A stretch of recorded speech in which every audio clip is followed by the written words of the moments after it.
মানতে না চাইলেও এটাই যে বাস্তবতা, কিছু তো করার নেই।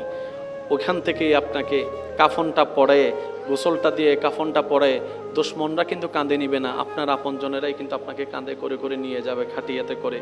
আজকে যার জানাজা আপনি দেখছেন, কেন জানাজা দেখছেন জানেন?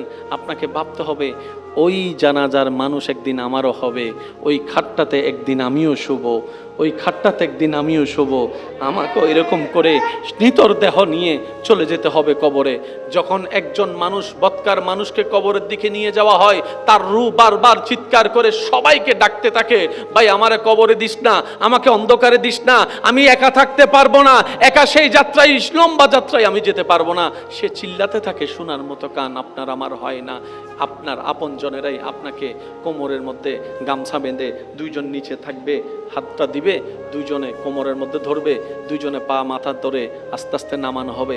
চিৎকার দিতে থাকে সেই সময় মৃত্যু ব্যক্তিরা, তখন রুহগুলো চিৎকার দিতে থাকে, ভাই আমাকে নামাইস না, আমি পারবো না থাকতে, কবরের মধ্যে থাকতে পারবো না। কে শুনে কার কথা? ভালোবাসা যতই হোক, শরীর থেকে গন্ধ শুরু হলে ভালোবাসা তো আর ভালোবাসার জায়গায় থাকবে না। এটাই তো বাস্তবতা। সেজন্য কবরের মধ্যে যখন আপনার দেহটা মাটি স্পর্শ করবে, আপনার চতুর্পাশ থেকে যখন অন্ধকার হতে থাকবে, আপনি আমি তখনই বুঝতে পারবো আসলে আপন বলতে পৃথিবীতে কেউ নাই, আপন বলতে পৃথিবীতে কেউ নাই, আপন বলতে পৃথিবীতে কেউ নাই। সবাই শুধু সাময়িক চলার একটা নাম মাত্র, সবই সাময়িক একটা চলার বাহানা মাত্র। পরিচয় দিব কি এই মেয়েটাকে? সেজন্য বলে যে এটা স্বামী, এটা স্ত্রী। পরিচয় দিব কি এই ছেলে মেয়ের? তখন উত্তর দেয় এটা আমার বড় ছেলে, এটা আমার বড় মেয়ে। সামান্য একটা পরিচয় মাত্র। মনে রাখবেন, আর বান্দাদের কোনো পরিচয় হয় না, বান্দাদের শুধু একটাই পরিচয়, প্রত্যেকটা মানুষের শুধু একটাই পরিচয়, সেটা হচ্ছে রবের বান্দা আর নবী মুস্তাফার উম্মত। এটা পরিচয় ছাড়া আর কোনো পরিচয়, একটু জোরে বলেন না, এই দুই পরিচয় ছাড়া আর কোনো পরিচয়। আরগুলা হচ্ছে চলার বাহানা।